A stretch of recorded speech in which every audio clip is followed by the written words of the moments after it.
Hi again, David here from Animator Artist Life. So today we're going to create a fully animated logo sting in Adobe After Effects with a 2D logo that we created in Adobe Illustrator. So this is what we're going to create today.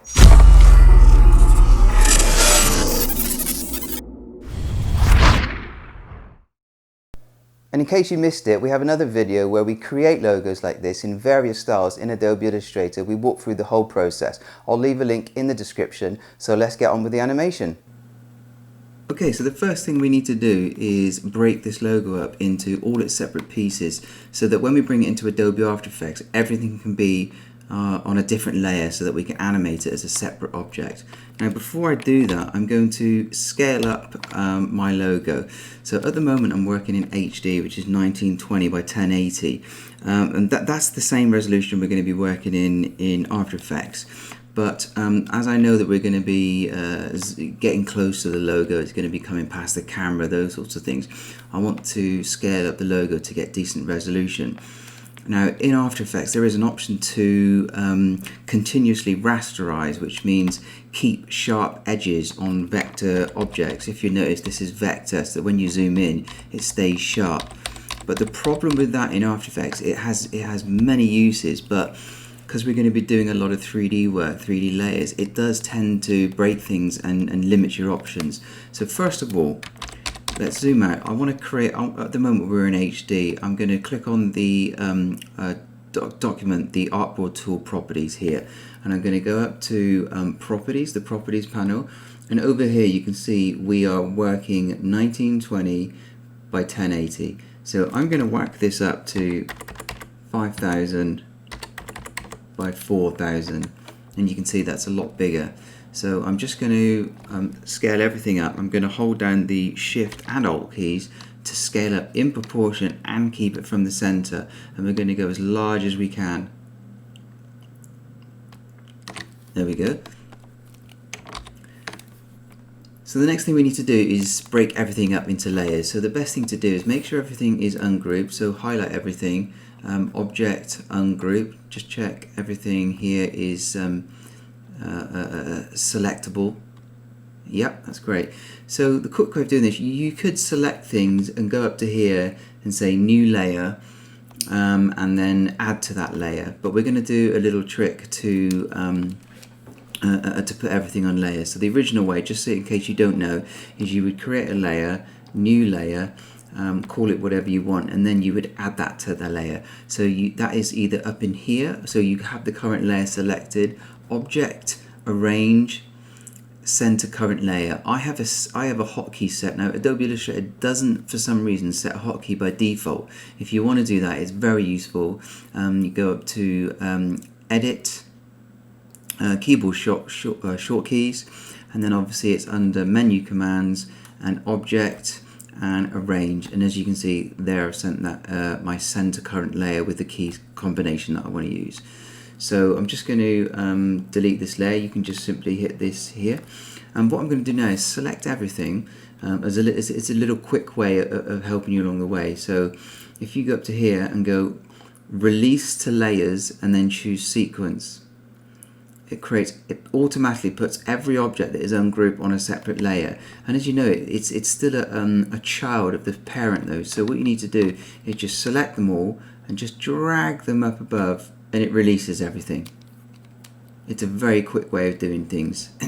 So at the moment, so what we want to do is name our layers, because when we bring this into Adobe After Effects to animate our logo, it's going to be confusing if we've got layer 1, layer 2, so we just need to quickly name things. So let's give this everything named. So this is the pupil of the eye, and let's call this upper dot.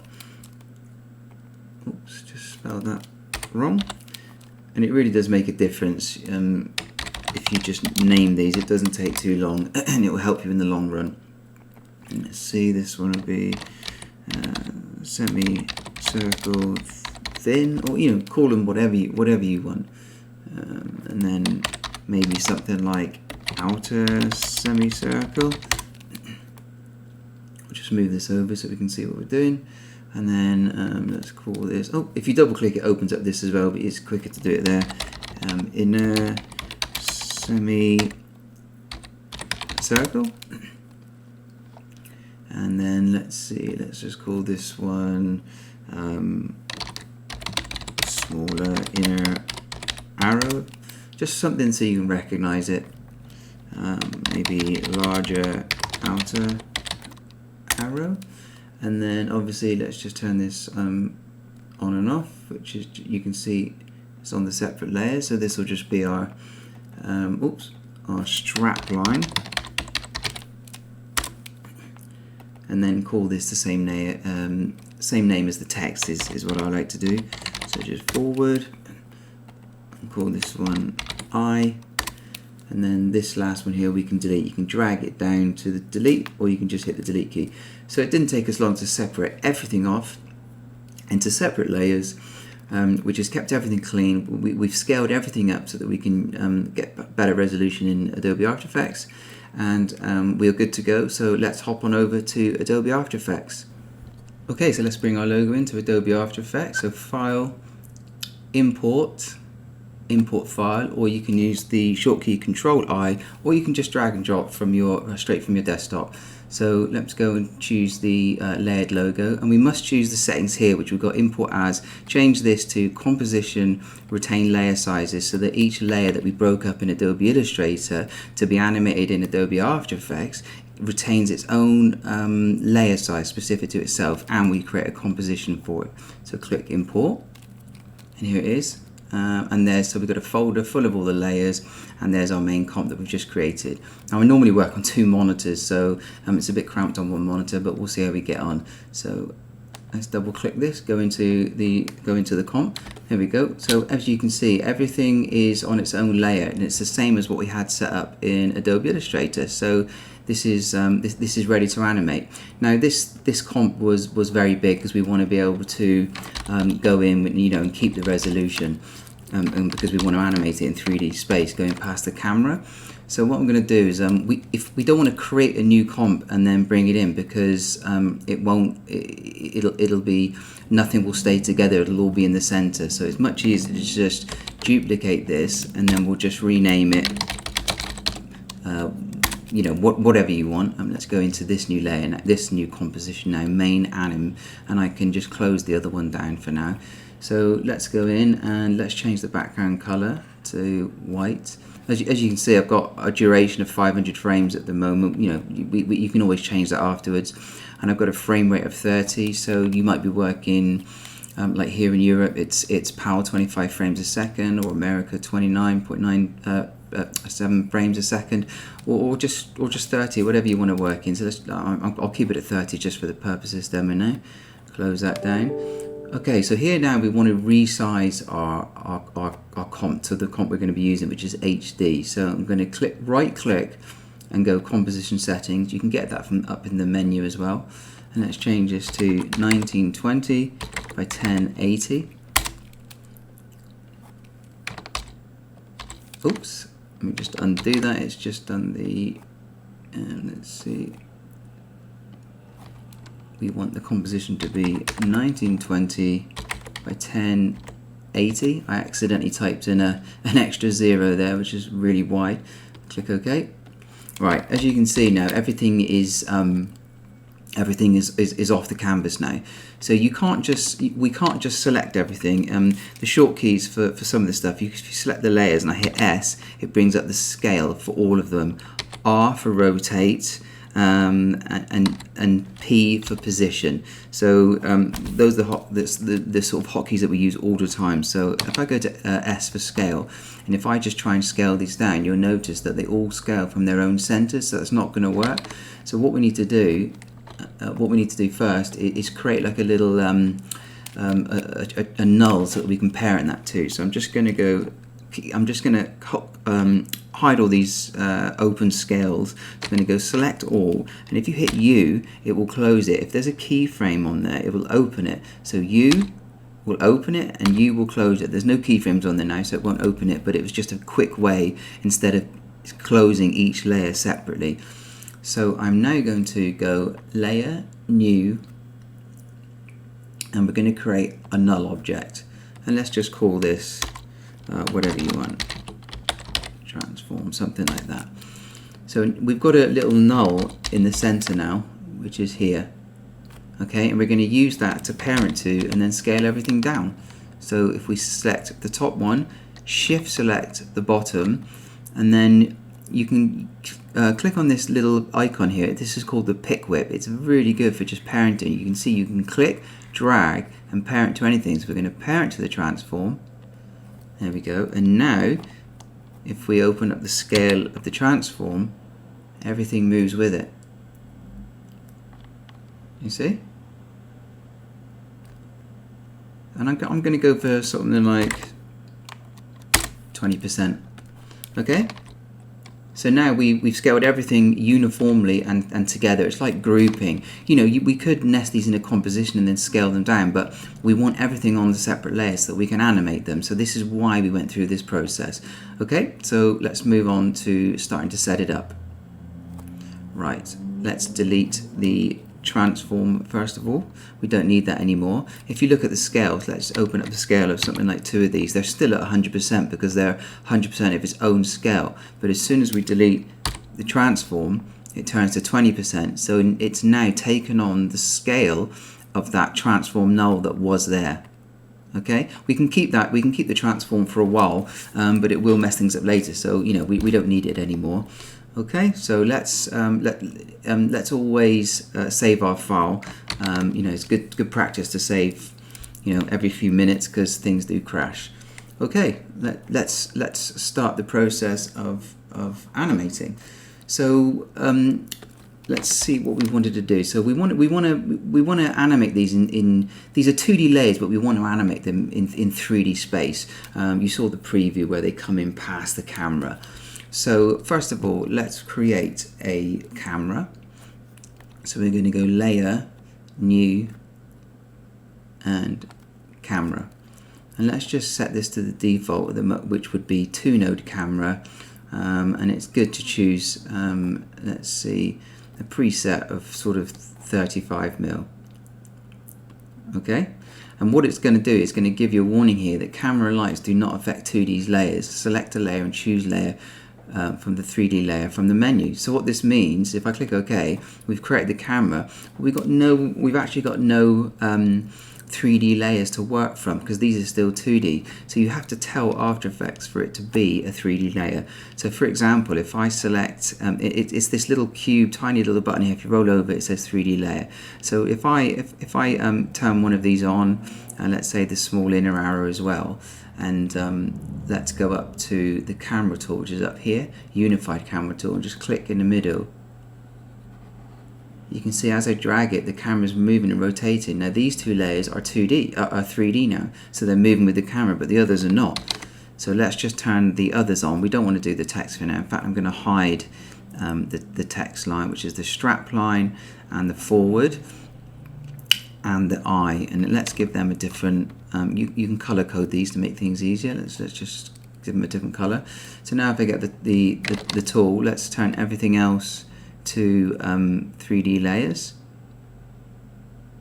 There we go, and now there you go. These things are all in 2D space now. Okay. So let's move on with that. So what we want to do is we want to start animating a bit of movement. So what we want to do is we've got our camera here, and now we can also move and transform the camera. So if you open it up, you've got its transforms here. You've got your point of interest, your position. So there you go. So it's left, up and down. Okay, but what we've got here is the orientation with the 2-node camera. You get this sort of action, and you can add. It's really good for more complex animations. Well, what we're going to do is we're going to change this to a 1-node camera. So if I double click on it, and you say 2-node camera here, I'm going to change it to a 1-node camera, and click OK. Okay, and what I'm going to reset the transform. See, it jumped off there. And what this will give us, because we don't actually need the 2-node camera, so what this will allow us to do is actually rotate the camera this way. which is what we want, because we want this kind of banking as we come back. So it just helps us keep things simplified. So now if you know the camera is still there, but it's a one node camera, meaning that it's not attached, doesn't have an aim, so it doesn't have 2 points, it's just in itself. Okay. Okay, so let's animate this camera a little bit first of all. So let's add a camera control. So if you want, we could simply animate the positions here. So we click add a keyframe, the little thing, the little button here. We can move along and we can say this is X, Y, and Z, these positions. So we can say animate Z, and then when we scrub the timeline, it animates. Okay, and what we're going to do is we're going to add our own camera control to make things easier. So we're going to add a new layer, which is a null object, and this time we're going to turn this null object to turn it into a 3D layer in itself, and we're going to call this camera control.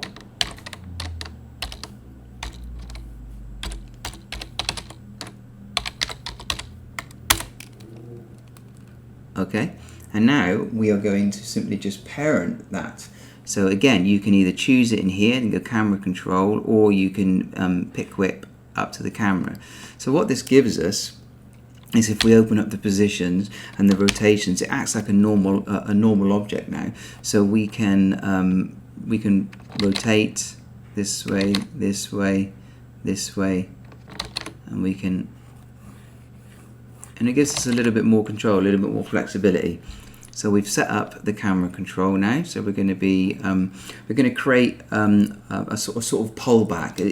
Everything's going to be animated separately, but we're also going to use this camera as a pullback, sort of get this like tunnel sort of thing going on. So let's I'm going to say we'll go up to frame 125 and just say this will be our end point. So let's add a position and a rotation key. And I'm going to separate the positions as well. So if you right click and go separate dimensions, you now get, instead of them all locked into one, they're all separated, X, Y, and Z. It makes our keyframes cleaner, and it also, if we use the graph editor, makes things much easier to work with. So let's, at the moment, we only want to work in the Z, which is back and forward. Okay. So what I'm going to do is add positions on all of these and all of these, because this is where we want to end up. So I'm doing this as the end keyframe. We're going to go to our first keyframe and we're going to animate the Z position up to here. Now, as you can see, what we've got is this zoom back. Okay, and now we want to we obviously want our pupil, the black bit, to be in the center. So let's move this over this way and down, and we've got auto keyframes for us. So now we've got this pullback. Okay, and if you RAM preview it, which is just click the 0 button, you get to preview your animation. Okay, and I'm also going to turn these keys on the end. I'm going to hit F9, and that changes it from a linear interpolation to a curved. It will tween. It will slow down as it goes into the curve. As we can see that here, I'm just going to go to the end and click the N key, and it brings our time in, so we're not RAM previewing further than there. And as you can see, there's a slowdown, and we can see that by simply if we go into say, let's click the Z position and hit this little key here. This is the curves. This is something else we will get used to working in, and it gives us our curve, and it shows us that it curves, which is not a dead straight line, which gives us our slowdown. And we'll go more into this, and it's good to get used to these. Let's go back out, and I'm going to drag back out so we can see where we are. This one reduces the time and lengthens it, so you can see the frame amount you're working with. Okay, so now what we're going to do is add a little twist. So in the original, so we had a sort of spinning around a sort of curve. So let's add a bit of let's see which rotation. It will need to rotate on the z-axis because it's going to rotate this way. So if we go back here and we say let's try rotating something like this, and it's set a key for us, and now it's got this lovely sort of curve. You could go, design this however you want. You could go crazy and have it completely spinning around if you want. But I'm going to try and stick to the original design that we did. So now if you run preview, there we go. We start to get this nice little curve. So we've made our basic camera movement, and we can always come back and perfect this. And now we're going to move on to the next stage, which is actually using these layers and get some interesting animation in there. So let's start with the larger shapes first. Let's start with the large blue arrow. So go up to the move tool. You can always click the short key, which is V. So up here we can see that our anchor point is in the middle. Now if you wanted to flip it around or something, or spin it, you're going to have to move this anchor point because it'll move from here. Now you can either do this by clicking the pan behind tool up here and just moving it over like this, or I've got a great little a plugin called Reposition Anchor Point, which I got from aescripts.com, and I'll leave the link in the description below. And then this one allows me to just click anywhere and just click reposition, reposition, reposition. So I'm going to choose middle left and click reposition. Okay, so now if we let's say we go down to the layer and you want to rotate it. This is a 3D layer as well, don't forget now. So now when we rotate it, it rotates from this point. Okay, so what we want to do now is we're going to animate it so it comes in delayed. If you remember the original design, I've just got it over on my other screen actually. When the pieces come in delayed on each other, and they layer up like this. Okay, so let's move that out of the way.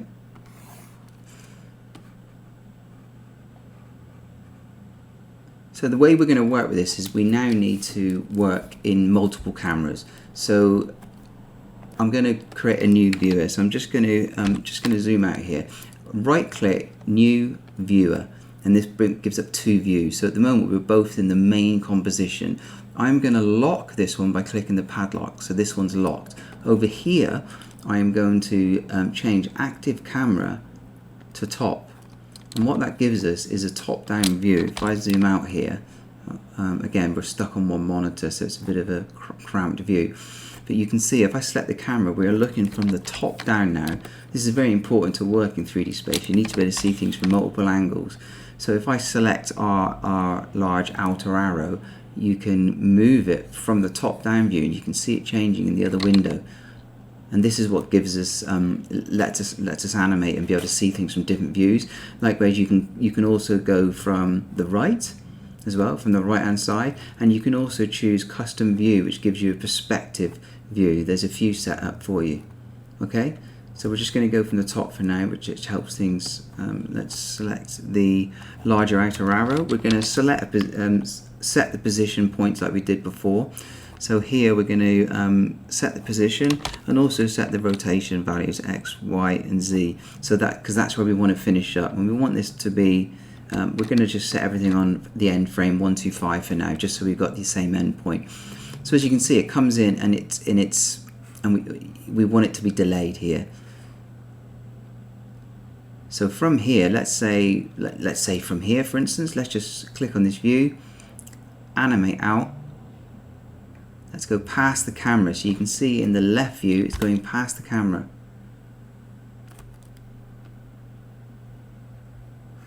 And there we go. And you can rotate that as well if you want as well.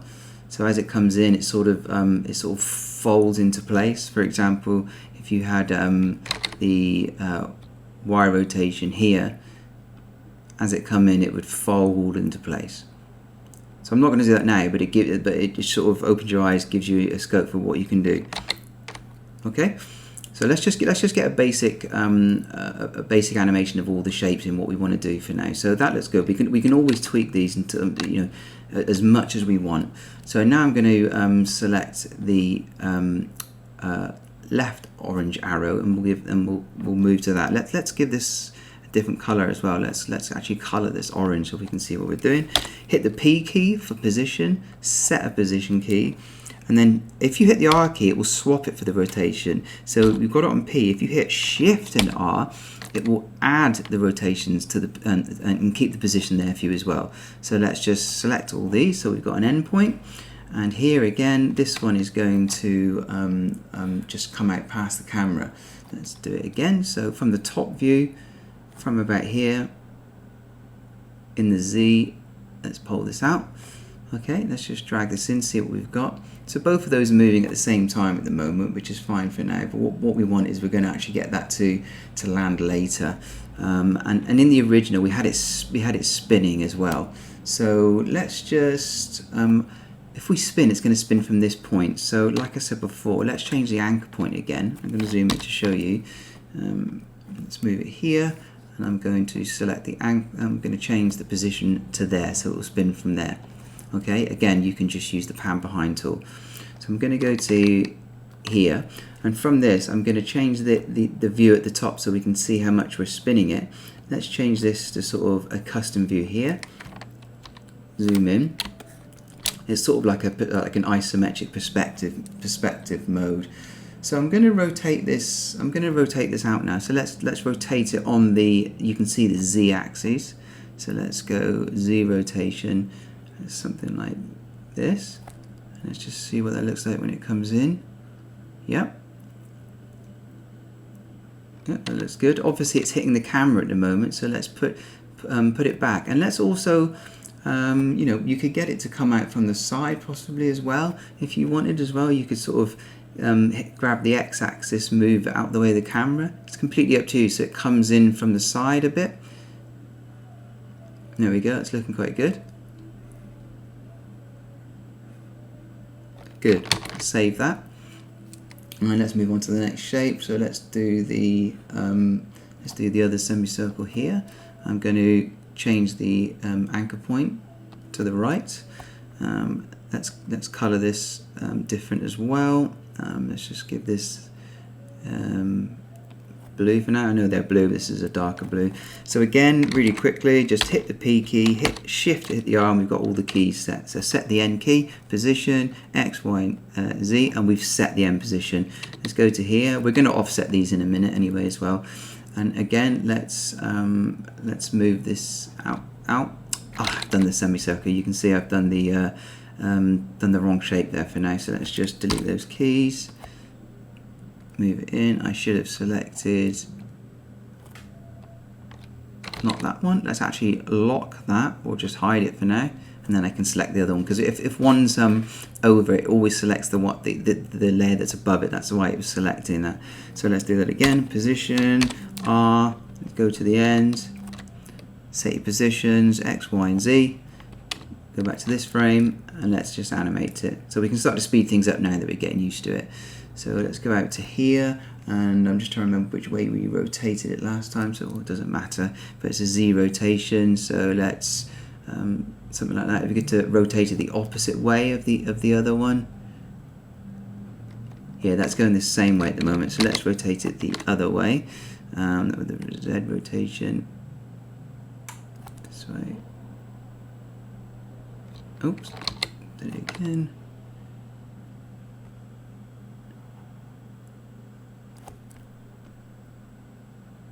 Yeah, that looks nice. So it's just sort of a design thing really, where the semicircles, almost like cogs in a watch or something, were spinning opposite directions. So that's looking nice.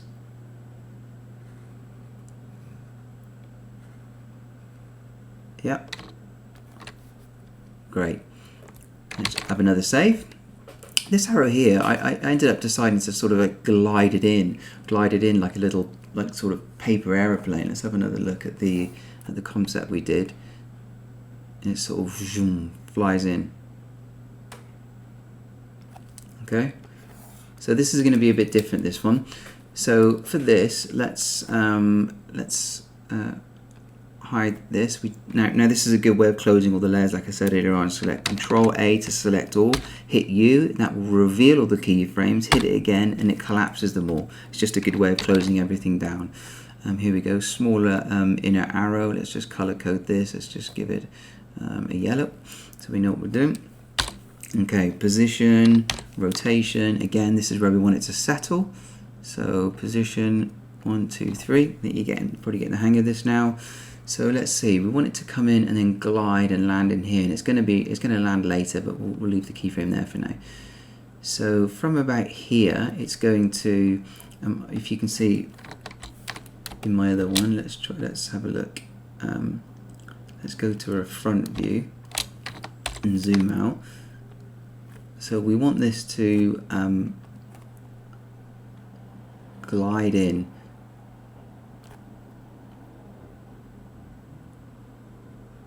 So you can see I've moved it off screen. I don't want it just flat like that, but it's just the first keyframe. So again, now I'm going to go to another custom view. Let's try. Let's do the custom view. Let's do the other one, the one from the other side. So as you can see, let's just move these down so we can hopefully give you a bit of better of a view, and then you can move this across. You can keep changing the layout. So at the moment, it just comes in.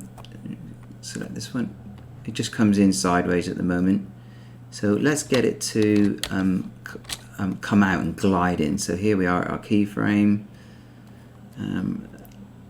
Let's bring it out here. Okay, and you can see it's now going to glide in at an angle, but it's kind of like facing this way. We want it to sort of be rotated in. So let's start adding some rotation in now. Let's rotate it in that way. So I kind of starting to get a curve now. Now if I go to the middle here, I'm going to go to the middle between these keyframes and this keyframe, and I'm going to move it, and I'm going to move it back. Okay, and you can see what's happening here. We're getting a nice Bezier line. So just like Illustrator, it's given us sort of handles to move. It's sort of like in 3D space. Let's go to the top view, and we'll be able to see this now. Oh, I've just added 4 views. You can add lots of views, but obviously we just don't have the real estate space to be doing that at the moment. So camera view top, zoom out, and you can see the curve that we've now created. So let's sort of curve this up a bit. So if we stretch this out, you can create a nice Bezier curve. So we're going to get this to flat as it comes in on this tangent. This one here rolling this way, and this one I'm going to just grab the center and move it in. Now we start to get this nice curve. You can see it coming in here.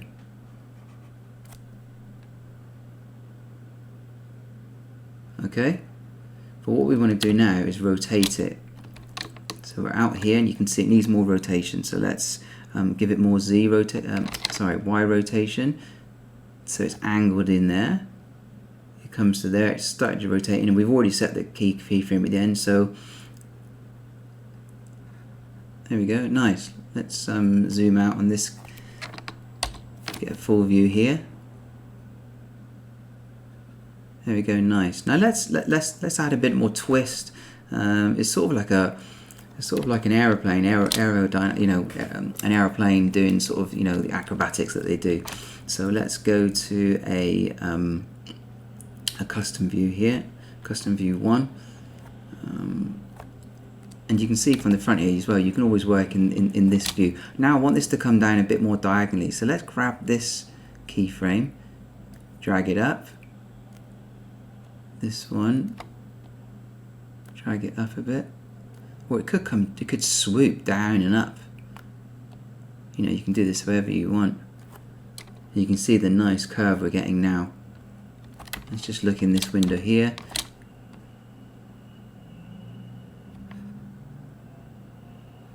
Yeah, nice. So obviously we're going to change the keyframes around, so this starts to come in much later. For instance, we want, let's move this middle keyframe along, because we want it to come in later, and then move the first 2 keyframes along so we can see more of the curve as it comes in. There we go. Great. Now let's add a little sideways twist in. So let's go back to here, and you can see it here. So what we're going to do is twist it horizontally as well to get some sort of aerobatics in there. So let's go, let's see, so it's going to be on the X rotation. You can see it here happening here.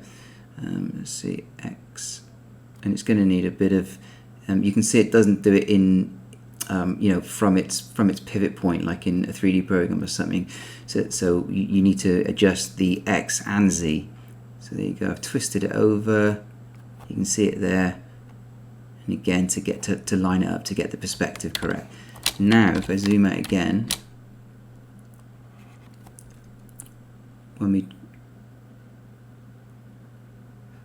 nice. So now you can see it sort of twists into place. There we go. Excellent. Now instead of if you do a zoom, it doesn't quite fit, so this is really useful. Just go fit, or fit up to 100%. Let's save the file. Let's do a quick RAM preview.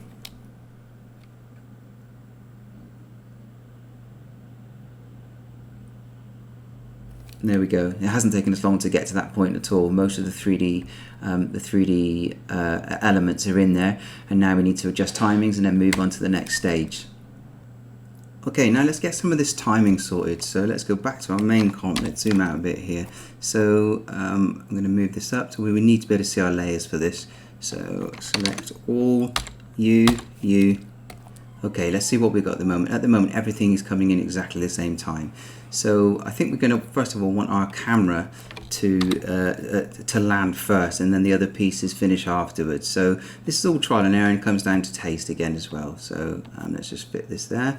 Let's just have a little look at this. So let's say I think maybe the camera should land obviously earlier, and then the pieces carry on flying in. So that looks good. Okay, now we want to sort of offset the pieces and what's going to land first, what's going to land second. So I thought in the original design, I think the large one landed first. So let's open up the keyframes for that. U key again. Here we go. So let me just scroll down. So let's get the let's move these keyframes back to something like. It doesn't have to be on an exact frame. Sometimes it helps in your head. And we also want to set these to the end keyframes to. You want to hit the F9 key, which is you know, the smooth interpolation. So as you can see, it's not just suddenly hitting the wall. At the moment, if we play it back, if I just undo that a minute and play it back, everything just stops jerkily. It jerks as it stops, apart from the camera, which we already added the smooth linear to. So let's do this again, F9. So now that the blue one sort of comes to a slower standstill. So there's the blue. I think then next we're going to get the inner circle to land next. So let's bring these keyframes back a bit, something like there maybe. And then last would be this large one, the orange shape. Let's bring that back a bit as well, because we want obviously the final arrow to come in last, but we can offset that again. So let's just see. Let's move this one. Let's get the keyframes up. So I want this to land about there. So let's highlight all these. And you can change the speed as well. You don't have to have them the same distance apart. You might want the orange one to sort of come in much later, and sort of, you know, you have to move this one past the camera a bit, but it's sort of, it flies in really quickly, like zoom instead, you know. So it's totally up to you. So let's see what this looks like. Do a quick RAM preview. There we go. Okay, started state shape again. Let's smooth these curves up and these ones again. Okay, great. Let's just have a little look at the little arrow. So we need to hit F9 to smooth that down. There it slows down.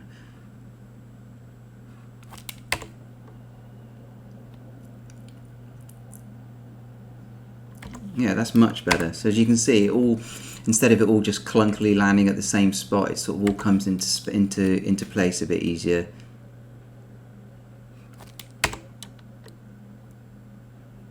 You will find yourself constantly going back to the different layers to smooth things out. I've noticed there's a bit of a pop on the big one there, so let's go back to that. Let's just close it, because I'm working in a tight space. Let's just open up just the ones we want. So at the moment so we can actually do an F9 on these as well, so it smooths out of that shape as well.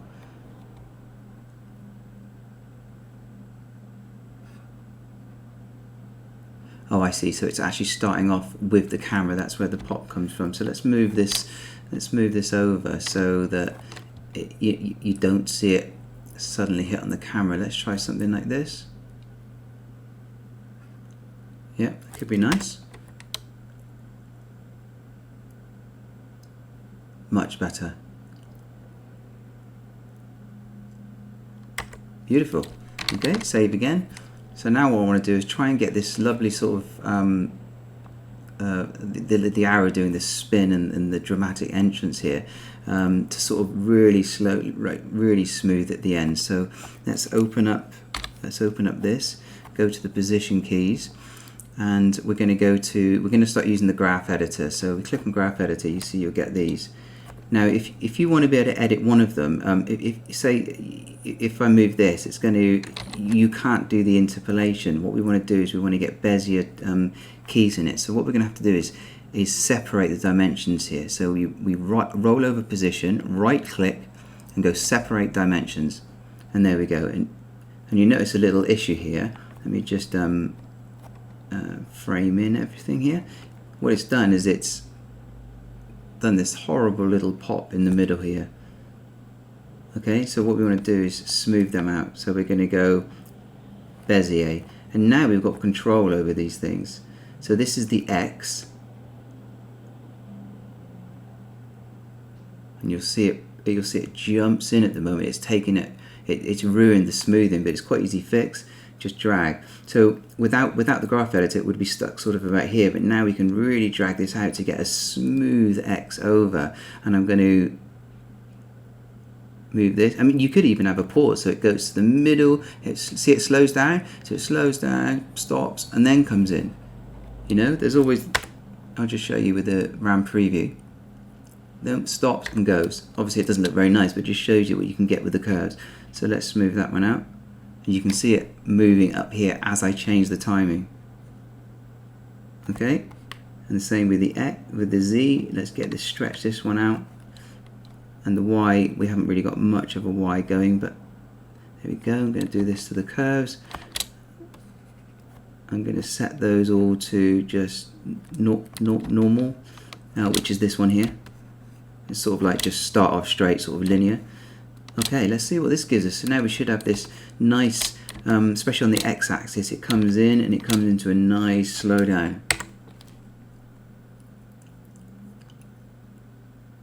Lovely.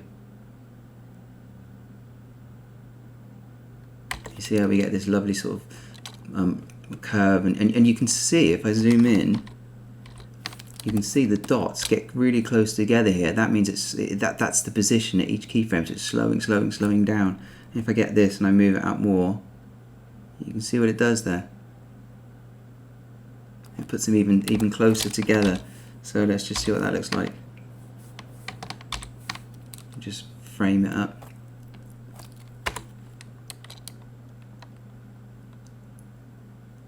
Oh, nice. Excellent. Save that. Okay, let's just sort these little two dots out that are still there.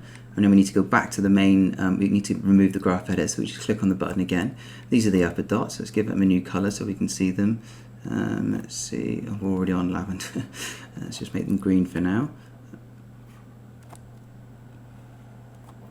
Let's see, so they're in 3D space at the moment, but let's just let's just give them a position key so they come in a bit more interesting.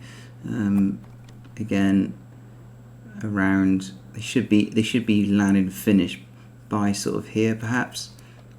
Again, all done by eye and by taste. Let's see, so from here we could get them to come in later, so maybe from here they're off screen, so let's just move them out. And then this one, let's move down off, sorry, this one, move down off screen, and then we'll get this sort of thing. Yeah, nice.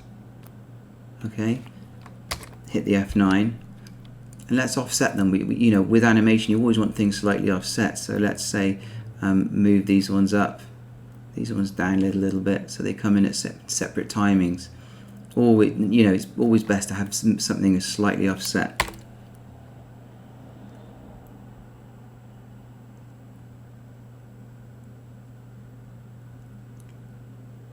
There we go. That's really coming together now.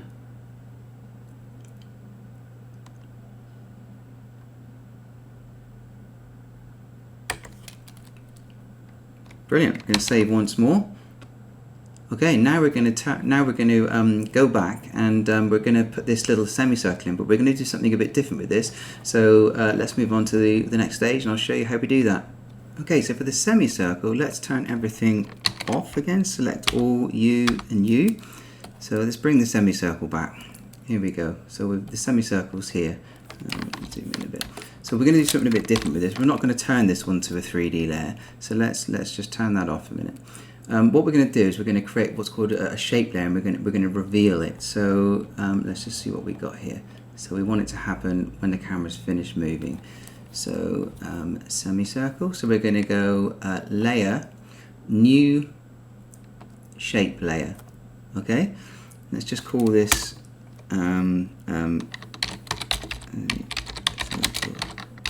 shape, or whatever you want. And what we're going to do here is we are now going to we need to get the exact same line, but in a shape. Now you could just draw over it with the Bezier tool, but if it's a more complicated path that you're trying to recreate, it's better to go back to Illustrator, select your path, and just go Edit, Copy, close it down, back into After Effects, with your semicircle selected. Choose Edit, Paste, or Control V. Okay, and as you can see, it's appeared, but it's appeared over the top, and it's pretty big. So it's pretty simple. Now we just need to go to the main selection tool, V. I'm just going to double click, and I'm just going to shrink it down. Make sure you hold down Shift to constrain it so you can't destroy the shape. And let's just move it into position.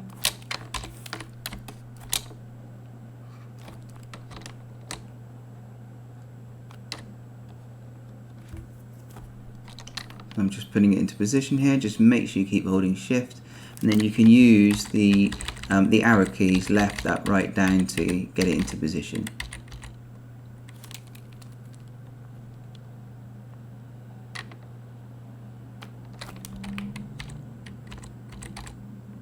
There we go. So now we've got the curve exactly in the same position. Now we don't need the one that's underneath, so I'm just going to hide it. Okay, so at the moment we've got an invisible path over the top. At the moment you can see at the moment here we've got fill, which we don't want anyway, and stroke. And let's what we're going to do is we're going to give it a stroke effect. So instead of actually stroking it, so select the layer, go Effect. And then in your effects panel, you want to look for stroke. Let's do it over here. So effects and presets, stroke, and we're going to go down to generate stroke, drag and drop that over the top, and that will give us our stroke effect, which is different to just stroking it. So in the settings, we obviously want to make it the same color. Click the eyedropper tool and just select the color from there, and it's colored it blue. And now bring up the size. You can see it's getting thicker and thicker. So I think we had it at about this size, and there we go. We've recreated the shape, but in a path. Okay, so what this allows us to do is actually animate it. So if we go to the stroke here, and from about here we're gonna bring it on.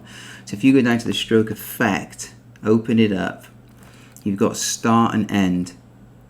As you can see, if I up and down click and drag, you get the drawing on effect. You can do it from the bottom, from the top. What we're going to do is do something even different. So let's put it to 50 in the middle, and also put the start to 50.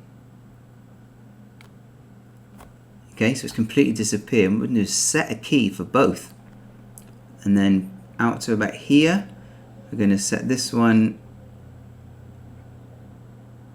to 0, and this one to 100. And there you go. So now you get this effect. If you let's do a RAM preview. If you don't want to do a RAM preview of the whole thing just to see this bit, you either drag it out or hit the B key to bring your selection in. Let's just do a little RAM preview, and you can see it drawing on. And again, it's got the same same principles here. Let's just slow it down at the end with an F9. Let's maybe bring these keyframes in. Let's see, this looks something a bit slower. See what that looks like? Yeah, not bad. It's pretty good as the arrow comes across. Again, down to taste. Do it however way you want it.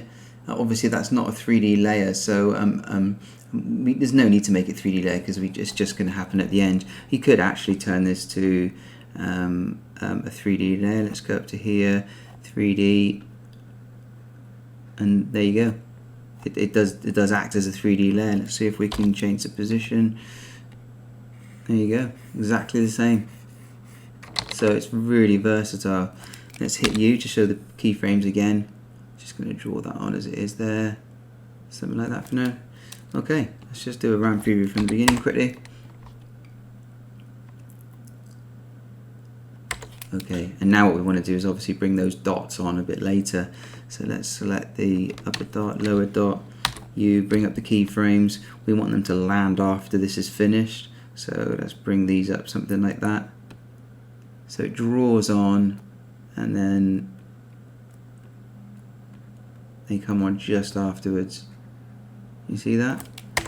So it draws on and the dots sort of meet the end of it. It's sort of good timing. Nice.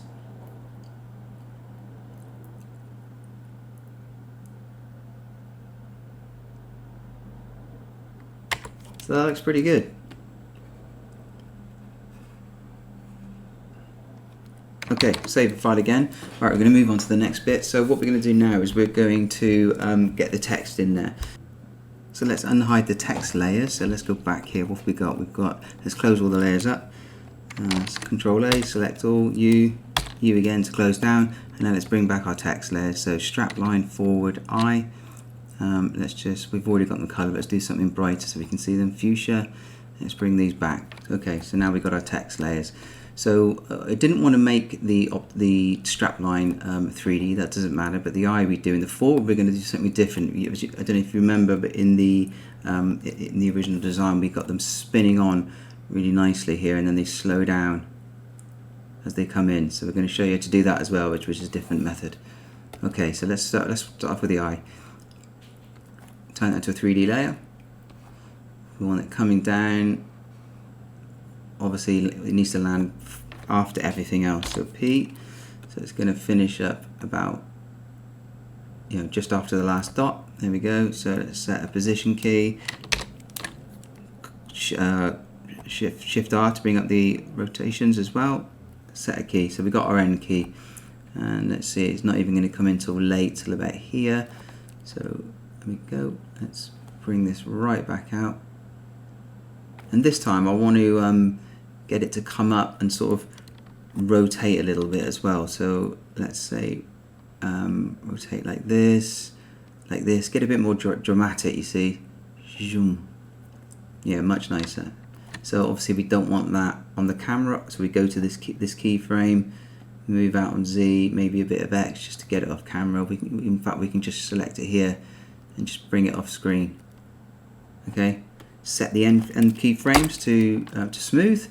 Let's see, that looks great. There we go. Brilliant. Save that. Let's move on to the spinning text with forward. So this is something a bit different here. So I'm going to show you something, a different method you may already know. So with the forward, we want to actually spin this letter by letter. To do that, we have to have it as actual text. So at the moment we can't. At the moment, this is an Illustrator file, so we need to recreate the text for this.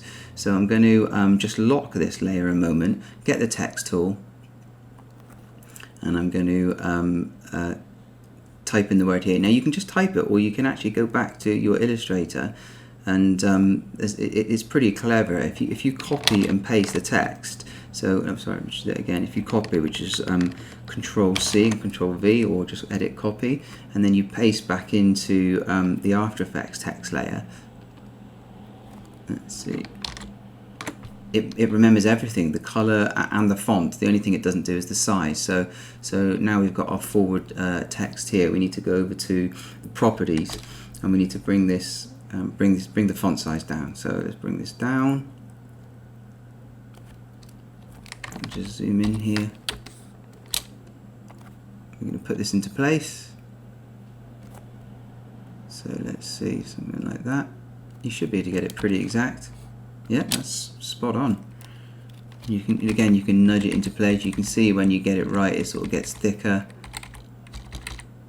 And you can even change this from half to full res, and then you can really sort of line it up properly. I don't often work in full res because it's slower. There we go. All right, so let's go back out. Fit. I'm going to move this down so it's in the same place as the other one. I'm going to change this to orange, and now we don't need the one that's underneath, so I'm going to hide it. So there you go. So now we've actually got the text over the top, and it's exactly the same as the Illustrator file, but it's actually text. Save the file again, and then we move on to animating it.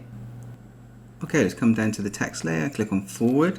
So we're going to animate it now. So let's open up the options to get to the text.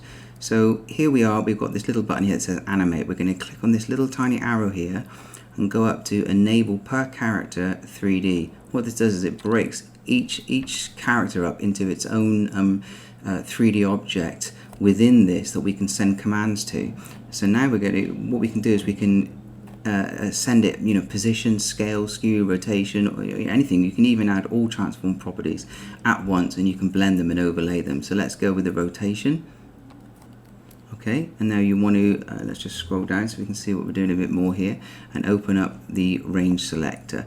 So what we want to do is you don't have to really add keys in the rotation. It's done with the selector. Now I want the letters, each letter to spin maybe 2 times. So we add 2 in the first box to give it a 2 times rotation. As you can see, nothing's happening at the moment because we haven't done anything with the range selector. If I animate this, you can see. There you go. So I'm going to bring this down to 0, and as the camera gets to here, we're going to sort of have the dart whoosh across. So we're going to set a key on end, and then another one here at 100%. So now we get each letter spinning 2 times. Perfect. Let's just hit the B key to just RAM preview that, move this up, just to see how fast it's going. Yeah, it's very fast. So let's bring this back, sort of something like here. That's more like it. We can see the actual spins. Now we do want this to happen fast, but in the original we want the end to slow down. So there's a bit of a technique here. What we're going to do is animate just between the endpoints. At the moment we're at 100% here. So let's go back to something like 85, 80% or something like that, and give it a key, because we want the last few letters just to extend further. Give a little key, and then what we're going to do is stretch these back and this one forward. So this one is only between 80 and 90%, these 2 keyframes, but this is between 0 and 80%. And also we'll add in an F9 and a smooth interpolation. So now what we get is it spins, and as it gets to the end, these 2 slow down. So as we see, perfect. Again, yeah, we can even do that a little bit more. Let's stretch it out. Beautiful. Excellent. And now we want the we want to get this dart to come across and reveal it. So I'm just going to bring up the original one again. As it came across, it actually just revealed it. Okay. So again, save file. Always important to save file. Let's just quickly go through this. So top arrow. We're going to duplicate this one now. Smaller inner arrow. So what I want to do is I want to duplicate, which is Control D, or up to layer duplicate. So now we've got a duplicate exactly on top. I'm going to hit U and I'm going to delete all the keys. We don't want the keys on that. And also we don't even need it to be a 3D layer, this one. Let's see, so the letters come in about here. They start spinning here. So I'm going to drag this one up to here because it doesn't need to be from the start of the timeline. Let's give this another color again. Let's say cyan. Okay, so let's animate this now. So we want this, the position of this to sort of come across and sort of wipe this on. So if we, the key is going to start, you know, off the canvas. So position, hit the P key, and we're only working in X position, so we can just leave with that now. I'm going to drag across. As it finishes here, it's going to zoom off the screen. Yeah, so let's say there. Let's zoom out. If I hold down Shift as well, it constrains it off the screen. There we go. Right, let's zoom back in again.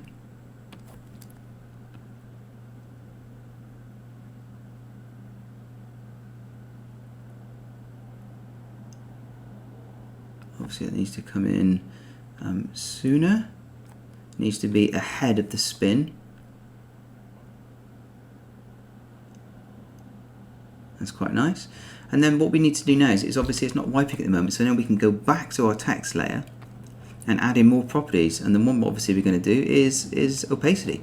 So you need to add the extra one from here, not from here, because the reason is that we need a separate range selector, because the rotation is animated from 0% to 100% end to end, but the opacity we need the other way around. So if we just go up to animate and then opacity, let's have a look. Nope, we need our own. Click on the layer. Sorry, I think you click the layer first. Animate, opacity. So you must select the layer first to get a brand new animator and a range selector. And now we can just animate our opacity. So what we do is open up the range selector as before. Now all you got to do is just select, change the opacity to 0. You don't have to actually animate the opacity, because that is done with as before with the range selector, as you can see here. So we want to now, at the moment, we want it to be start from this side and go this way. This is the reason why we needed another one. So you just drag this up to 100%, up to 100%, and there we go. It's going to go that way around instead. Okay. So let's select a start, because we animated the end on the other one, and we're animating the start with this one up to this one. And as it gets to the end, we are going to have the opacity come up, and now everything animates on with the opacity as well. I think we should bring this keyframe down to here. Yeah, obviously. So the opacity end needs to match our middle keyframe here. So it comes up. Let's just run preview that. There we go. Much better. And you can tweak the timings. Maybe it's a bit quick, so let's say bring these back down. And yeah, I liked it before because I like the eye to come in first. Again, personal taste. In fact, I'm going to shift everything over. If we select all of these and hold Shift Alt and hit the right arrow, it will jump up by 10 frames at a time. You can do the same with a layer with the page up and page down key.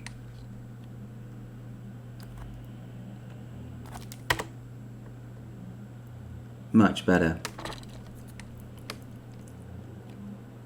Okay, that's looking really good. So we're obviously going to add. We're going to come on to the next stage in a minute, which is the add a bit of lighting, shading, finishing off, and everything. So we're going to obviously with this one we'll turn the motion blur on for it. So if I close this all down, you've got a little motion blur switch here under this icon here. So you click this, and you need to have this on as well, which automatically turns on. So now you'll get a nice bit of motion blur as it goes across.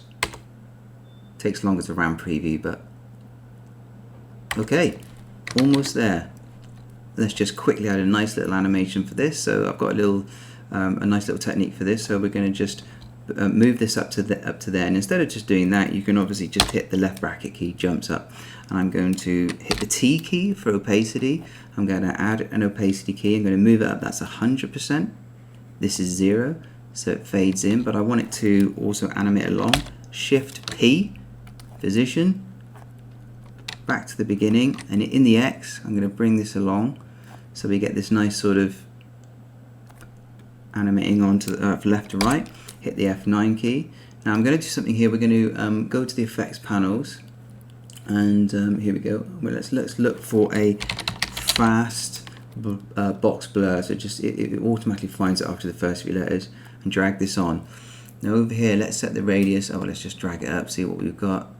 Yep, and then we want to change this to just horizontal.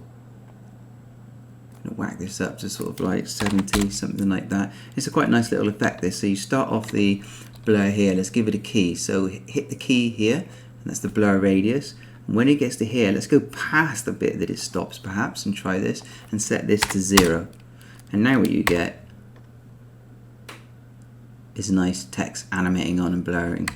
So I like to also animate an extra little move. So if we want the position key to end up there, let's just zoom in a bit so you can see what we're doing here. We want the position key to end up there. So let's move that along, but then animate another key almost up to it. Oops, too far. Just off. It's just really subtle. You get this long sort of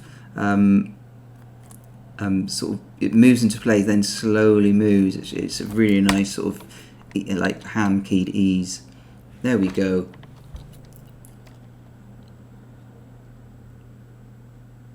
Okay guys, let's do one last little play blast before we go on to the final stage. Back to the B.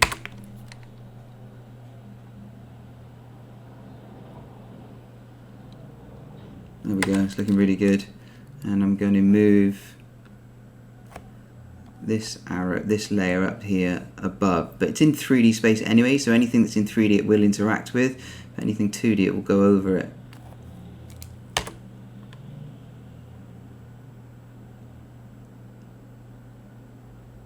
There we go, it's giving it priority, so now it's actually going in front, but it's in 2D space anyway. Okay, so we have all the timer, we have the text in, and now we're going to move on to lighting and shadows, and we're going to cover depth of field. So anything in the background is more blurred out. So let's move on to that next stage now. So depth of field is a process which happens on real cameras. So you can focus on different points. So you can focus on what's in the foreground or the background, and the opposite will be slightly out of focus. So you get a really nice soft feel, which is a bokeh. It's a depth of field. So it's easy to turn on. So we double click the camera, and we just click enable depth of field, and you've got a few options here. So we're going to set the aperture up. The higher the aperture, the more blur you'll get basically. We can do another tutorial just on this later, but let's just go for 25, something like that now, which brings the f-stop like on a real camera very low down to 1. Let's put the blur level at something like 200. Okay, let's click OK. So let's scroll back out. So now you can see it's already working. It's out of focus at the beginning. There you go.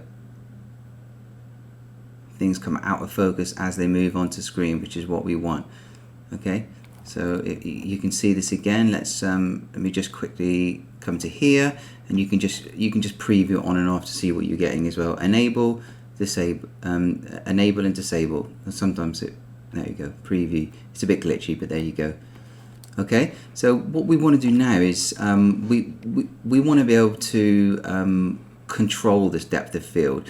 I'm going to give you a little script in here, but first of all, we don't we want this bit to be solid at the beginning. We could just turn it to a 2D layer, but obviously we need it to move in 3D space. So we're going to animate the amount of depth of field. Or first of all, we're going to use a little script which is really good, and I'll put it in the description as well, which lets you animate the focus point of the camera. If I go to a top view here and then zoom out, at the moment the depth of field is focused on this line at the end here. So this is why this makes it out of blur, because it's right in front of the camera and the focus point is up here. So we are going to create a new 3D null. This is a really good tip and can be used in a lot more complicated scenes than this one for 3D, and lets you control where the depth of field is. You can animate the focus from one object to the other. So let's just let's give this a name. I'm going to call this focus plane. Okay. Now I'm going to bring up this little script here, and I'll put it in the descriptions as well. It's very, very simple. You don't need to memorize this. You can just simply copy and paste it. So this goes on the on the distance of the camera. I'll show you. So we open up the camera options, and I'm going to go down to focus distance. Hold the Alt key, click, and paste. Now if I click off, it's going to come up with an error at the moment, and the error is because it needs to be, our null needs to be called exactly the same, even capitals, and I've got a capital P here, so I can either change the script or change the null. I'll just change the null, focus plane, and with a small f. I just wanted to iterate, you know, that it is case sensitive, and this is working now, so that's all you have to do.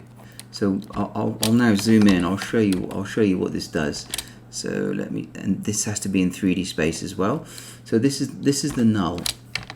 We can see here, and we have the camera underneath, and let me just get the null. And if I move this up and down, you can see, I mean, I have to go quite far. Let me just go along a bit to a bit where we can see a bit easier. That's very close to the camera. See, as I drag it, so if I drag, there's no depth of field, it changes to the points of depth of field where you want. Let me just add much more blur just so you can see this. And let's put this up to like 500. Get the null again, drag it in Z space. See that?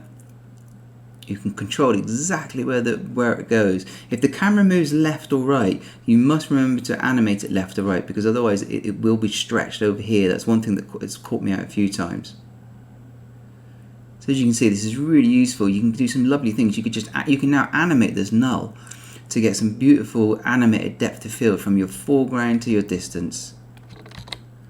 So I want to always, for me, I always want to, I'm using this because I want to make sure that my depth of field is always focused in the middle where we put it. So I'm going to reset the transformations to put it exactly 0 in Z space. Okay, and we don't need that much. I mean, you might want that much depth of field, but it's a bit over the top. So let's go back to 200 or 300, something like that. It just gives it a nice little touch at the beginning. These things come in, they're out of focus. Really nice. Now I don't want there to be any blur at the beginning, so I'm going to do a little animation here. So we're going to open up the camera. Open up the camera here. You can get all your options here, and we're going to go to blur level. We want the blur level to be. We want the depth of field to kick in about here. So that's going to be there. And here, just back here, I'm going to whack this down to 0. And there you go, we've got so much more control. And that is depth of field. Okay, so now we're going to add a bit of lighting. So at the moment, everything's a bit flat. In the original, we had lights and even objects casting shadows onto other objects. Because don't forget, this, even though it's 2D, it's still in 3D space, so we can do that type of stuff in After Effects. Okay, let me save the file again. So what we're going to do is just add a light first, a spotlight. So we've got to Layer, New, and layer new light, and we'll go for a spotlight. The intensity we'll leave at 100. The cone angle is how wide it will go and how feathered, which is how gradiated it will be. We're not going to have any fall off, which is sort of in distance the light will fall off and get less and less intense. So if you have that at none, it will be infinite. And we definitely want it to cast shadows, and the shadow darkness, you know, if it's at 100, the shadows are really dark, and the diffusion, again, how soft the shadows are. I'll just put this down to, I'll show you that again in a minute. Just go to here. So there we go. So instantly we've got lights.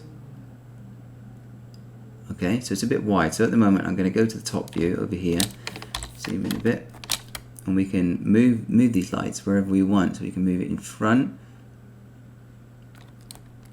You can move it up and down in the front view as well. And basically I'm just trying to get just a little bit of lighting so it's dark around the edges. So see, it's dark as it comes in. It's quite a nice effect. It's a bit too dark there, so let's move it back. Oh, we're actually going down there, so we want to go out in the Z. There we go. So something like that is nice. Let's have a look. If it gets dark, the edges are there. Awesome.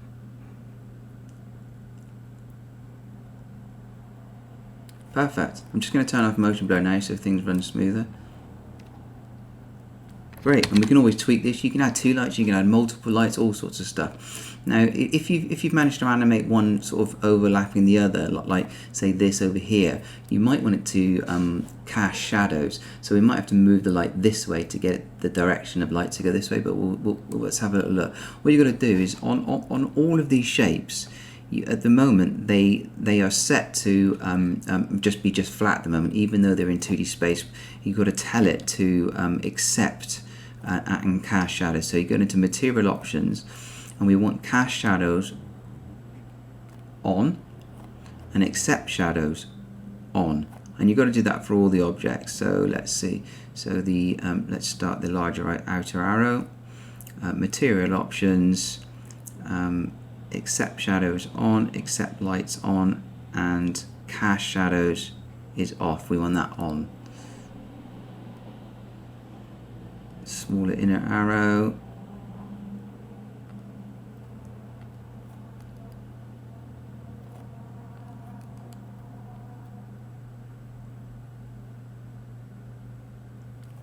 That's that one there. That's the 2D one, so we don't need that, do we? So let's do this one. Smaller inner arrow, material options, cast shadows on, accept lights, accept shadows. Yep. We go on to the not that semicircle, that's hidden now. Outer semicircle, material option, cast shadows on. Oh, we've done that one already. It just shows you need to name everything well. Move down, material options, cast shadows on, accept lights on. Everything now. Let's see. So there you go. Look at that. So as it travels over it, it's casting they're casting shadows onto each other. Oh, and that one looks really nice. See the way as it goes over, it casts a shadow over it. I'm going to go to full resolution just for a moment so you can see it. There you go. So what we're going to, and that's because it's actually quite close there. So what you could do is, if you could spend hours tweaking. This is the section where you could actually spend hours sort of moving things into decent places just to get the right amount of shadows. Obviously, I'm not going to do that at the moment because we don't have that much time. But you see how it's working, and then you can, because it's very close. That's why you're getting a very tight shadow. You can see it up here. So, for instance, you might move the keys out, and as I move it out, you get a wider shadow. Let me just move that back in for now, and I'm going to show you the how to lighten the lights, the shadows in the lights. So you've got shadow darkness. If you move that down, you'll get much lighter shadows, and the shadow diffusion is how soft the shadows get. Okay, so you really need to have a play with all of these parameters. Spend a lot of time playing with all these. I'm going to OK that, and I'm going to go back out.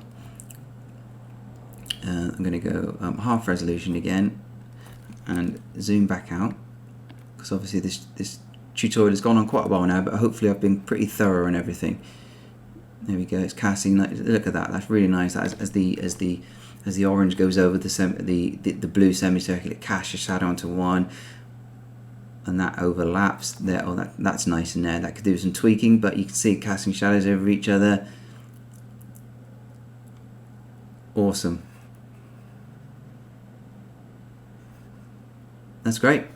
That's the lighting and the camera setup done. So now there's just one more little phase. We're gonna just do one more little touch with a little sheen, polish stuff up with a little background and a vignette, and finish this off. Okay, so let's finish this off. So move this over here. We just need a clear view now. So go back to Project, and we are going to duplicate our main comp. So what we're going to do now is get everything from one comp into another comp so that we can just add a little bit of effects over the top and things. Okay, so we're going to just drag this onto here, duplicate comp and main anim 2, and just call this what you want, final anim, something like that. Okay.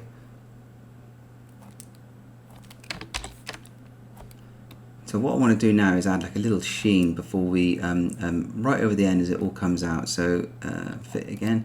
So I'm going to go up to Effects, and I'm going to look for a light sweep. Drag that on as you go, and you get this. You get this sort of sheen going over the top. We can do quite a bit with this. I'm going over to the settings over here. I'm going to have a smooth sort of shading instead of a sharp line. You can play around with this as well. The width here will affect the edge as well, and sweep intensity, the edge intensity. Sometimes it's a bit too much, so just bring this up. You can give yourself sort of a nice little subtle hint here. So when the logo comes back here, I want to get this sort of spinning sort of sheen that zooms around. So I'm going to click on direction, set a key, hit U so you see the keys, open up, and let's say up to about here I'm going to rotate around. Okay, and I'm going to smooth the keys, both of them, so you get this whoosh sort of thing around. Now we don't want it to just appear all the time, so we're going to animate the intensity as well. So let's go sweep intensity. We might need the edge intensity as well. Let's open up all the keys again. So when it gets to here, we want it to be quite bright. So let's go back to here and set these both to 0 so you get no effect. And as it comes on, there, I want it to start rotating as it comes on. So let's move this one back a bit, and it comes on. So it starts to spin as it comes on. It spins. So we can go copy and paste these keys to here, and just as it's finishing, we wind it back off again. You see that? So we get a nice little, let's just have a little look. Nice. And you can bring that on as early as you want. Okay. And now we're going to do one more tip. Now that we've got this all as one comp, just one layer, it's really good to be able to animate the scale of this just slightly. It sort of fools it that the animation is not finished. So if we go to say something like here, open up the scale with the S key, hit S, bring it back to here, and even though while it's still spinning here, we could go right up to sort of, I reckon, 250 frames, and take the scale down. And I'm going to, and you see that? So what we get is this nice continuation, you know, from the 3D camera to the 2D thing, to the 2D just scaling here. So let's just see what that looks like blended together. It's always good to keep testing. Oh, as you can see, look, see, now I need to ramp through. Now it's running slower because we have depth of field and everything on. So this is where it will depend on your machine. I've got quite a powerful machine, but it still have to ramp preview these things. Okay, so let's wait for it to play it back again.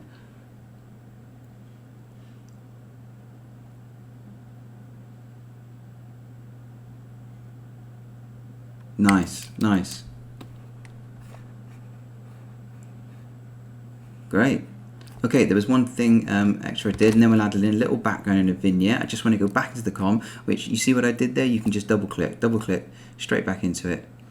Now with the pupil in the middle, I don't want it to just start on the. You may want it to just start like that. I want it to just sort of appear on it, even in a subtle way. So I'm going to go to linear wipe. You can use linear wipe or an animated mask. It's up to you. So we're just going to wipe it on either way. Drag it over here. I'm going to take the transition down. Let's see. So I want the angle to start from up here. You see I'm spinning it down because I want it to wipe on this way. Add some feathering to make it soft. Bring this up to 100%. Right at the beginning I'm going to set a key, and about here I'm going to bring this down, just so we get this nice little wipe on. Okay, back out to the other comp, the final anim. You see it wipes on like this now. Okay, we're almost there. So now we're going to quickly save, obviously, layer, new, solid. We're going to add a new black solid. So change this down to black. There's plenty of ways of adding vignettes. This is a quick and easy way. You can do it any way you want. Okay, so we've got black solid over the top. I'm going to zoom out. I'm going to click and hold up on my mask tool and go to ellipse. Hover just away from the corner and drag on like this. So you get an ellipse. With a mask you can edit it as well, which is the good thing. I'm going to open up the mask options. I'm going to go down to subtract. I'm going to drag the feather up, something like this, and I'm also going to take the opacity down to sort of like 30%, 40%, and you just get a quick and easy vignette, which is sort of like a, you know, camera terminology where you get the corners are darker. It sort of adds a more cinematic feel. Let's fit that there. Great. That looks good. Let's add in a little bit of a background. Now, again, this is completely down to taste. You might want a gradient, you might want to keep it white, or just anything. I think on the original I just added something really just really subtle in there. I remember thinking it would be good to have a few different tones. So I think what I did is let's create a new solid, to add the effect on. This can be just any color because we're going to recolor it. Green. Okay, let's move this to the background.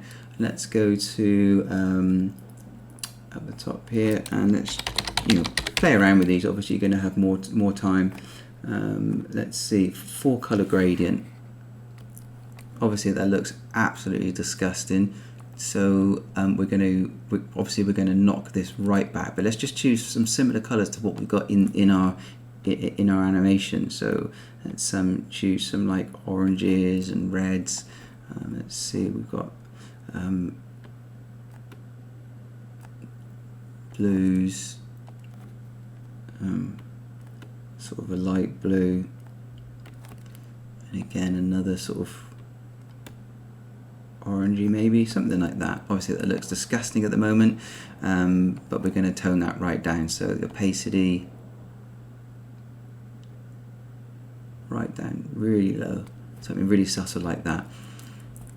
There we go. So that doesn't look bad. And you will need, when you go to render it, you will need a white solid underneath, otherwise you'll get a transparent background. Let's just go layer, new, solid, white. Well, yeah, because we've got the this set to opacity, you know, it's better to have a white solid underneath. There we go. Let's give it one more RAM preview.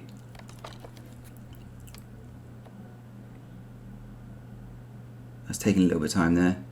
Now we've got lots going on: depth of field, motion blur, shadows.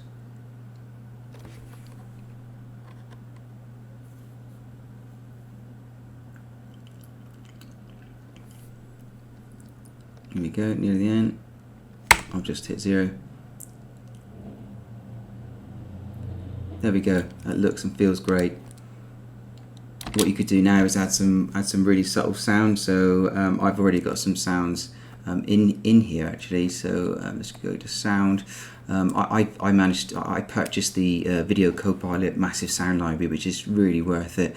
So let's just drop a bass whoosh down and just give it some cinematic feel.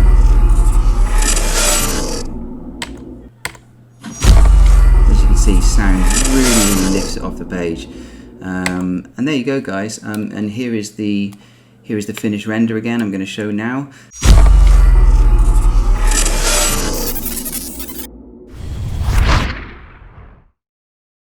So there you have it. We've created our own fully animated logo sting. We've taken a 2D logo from Adobe Illustrator, we've broken it up into layers, and we've animated it in 3D space in Adobe After Effects. I hope that helped you now bring your logo designs to life, and I would love to see what you created. If you could leave a comment below, and if you like what you see, if you click the subscribe button so you get notified of more videos, and I'll see you in the next video. Thanks very much.